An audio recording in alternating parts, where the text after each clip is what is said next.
એક ગામમાં બે મિત્ર રહેતા હતા. બંને ઘણા ગરીબ હતા.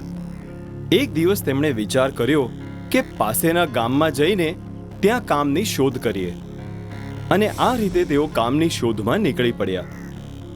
ત્યાં જ તેમને એક ઘણું મોટું ઘર દેખાયું, અને તેઓ અનુમાન લગાવે છે કે અહીંયા તેમને કામ મળી જ જવું જોઈએ, અને આ વિચારીને તેઓ ત્યાં કામ માંગવા જાય છે.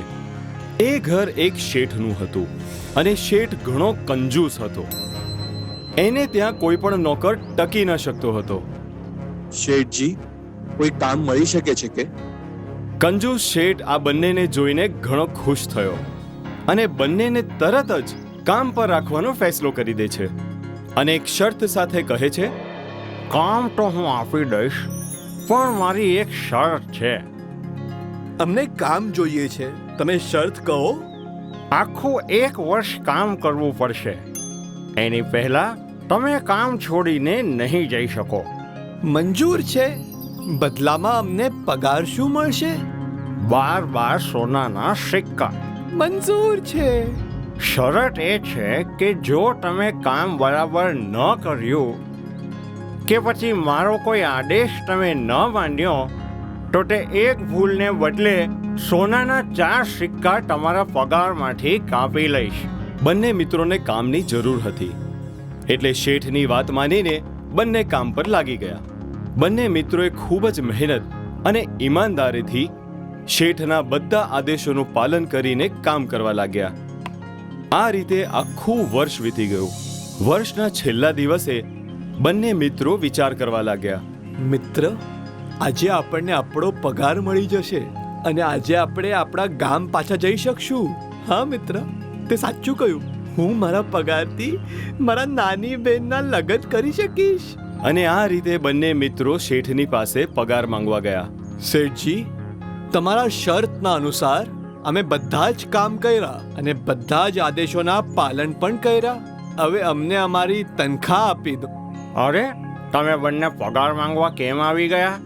હજુ વર્ષનો છેલ્લો દિવસ બાકી છે, અને મને તમારા બંનેથી આજે જ 3 કામ કરાવવાના છે. શેઠની વાત સાંભળીને બંને જણા હેરાન થઈ ગયા. પણ શું કરી શકાય? શેઠે 3 કામ બતાવવાનું શરૂ કર્યું. પહેલું કામ, નાના ઘડામાં મોટો ઘડો નાખીને બતાવવાનો.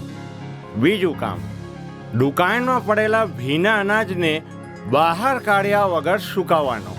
ત્રીજું કામ, મારા માથાનું ખરું વજન બતાવો. આ કેવું કામ છે? આ 3 કામ જો તમે ન કરી શકો તો દરેક કામના બદલે 4 સોનાના સિક્કા તમારા પગારમાંથી કાપી લઈશ. પણ આ તો અસંભવ કામ છે. શેઠની ચાલાકી કામ કરી ગઈ, અને એણે કહ્યું કે ઠીક છે, તો તમે અહીંયાથી જતા રહો. આ 3 કામ તમે ન કરી શક્યા એટલે દરેક કામ માટે 4 સુવર્ણ મહોર તમારા પગારમાંથી કાપી લઉં છું. શેઠની આવી છેતરામણીથી કંટાળીને બંને મિત્રો ઉદાસ થઈને પોતાના ઘર તરફ ચાલવા લાગ્યા. ત્યાં જ તેમને રસ્તામાં એક ચતુર પંડિત મળ્યો. તેમના ઉદાસ ચહેરા જોઈને પંડિતે તે બંનેને તેમની ઉદાસીનું કારણ પૂછ્યું. અરે, તમે બંને એમ ઉદાસ કેમ છો?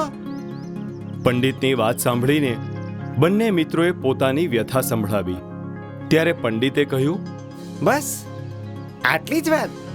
ગભરાઓ નહીં, હજુ અડધો દિવસ બાકી છે. શેઠના 3 કામ તમે બંને જઈને પૂરા કરી લો. આટલું કહીને પંડિતે તે બંનેને શેઠની પાસે પાછા મોકલી દીધા. શેઠ તેમને પાછા આવતા જોઈને હેરાન થઈ ગયો. શેઠજી, હજુ અડધો દિવસ બાકી છે. અમે તમારા 3 કામ પૂરા કરવા માટે આવી ગયા છે. હા હા, કેમ નહીં? 3 કામ પૂરા કરીને તમારા સિક્કા લઈ જાઓ. શેઠને ખબર હતી કે આ 3 કામ કરવા અસંભવ છે, એટલે તે નિશ્ચિંત હતો. બંને મિત્રો દુકાન પર ગયા. શેઠ તેમની સાથે જ હતો. બંને મિત્રોએ પોતાનું કામ શરૂ કર્યું. એકે મોટો ઘડો ઉપાડીને તોડી નાખ્યો. અરે, તે મોટો ઘડો કેમ તોડી દીધો? કેમ કે આને નાના ઘડામાં ભરવું છે એટલા માટે. અને એણે મોટા ઘડાના તૂટી ગયેલા ટુકડા ઉચકીને નાના ઘડામાં ભરી કાઢ્યા. શેઠ મન મારીને ચૂપ થઈ ગયો. તે પછી બંને મિત્રોએ ભીના અનાજને આખા દુકાનમાં ફેલાવી દીધો. ખાલી ફેલાવાથી કેવી રીતે સુકાશે? આને સુકાવવા માટે તડકો અને હવા જોઈએ. ચિંતા ના કરો શેઠજી, બસ જોતા જાઓ. આટલું કહીને બંને મિત્રોએ હથોડો ઉચકી લીધો અને દુકાનનું છાપડું તોડવા લાગ્યા. આ જોઈને શેઠ હજુ ગભરાઈ ગયો. અરે, તમે મારા દુકાનનું છાપરું કેમ તોડો છો? જેનાથી તડકો અને હવા આવવા માંગે અને અનાજ સૂકી જાય. જો અમે અનાજને બહાર કાઢત તો શરત હારી જાત. ક્રોધિત મિત્રોને શેઠ જોતો જ રહી જાય છે, પણ તેમને અટકાવવાની હિંમત નથી ભેગી કરી શકતો. હવે આખરી કામ બચ્યું છે.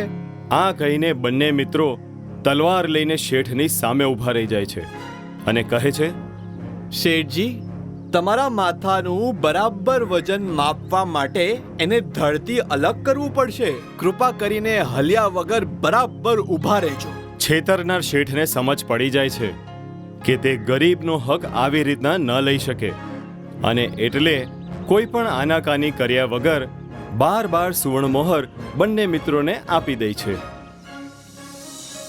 શિક્ષા: છેતરવાનું ફળ હંમેશા ખરાબ જ હોય છે.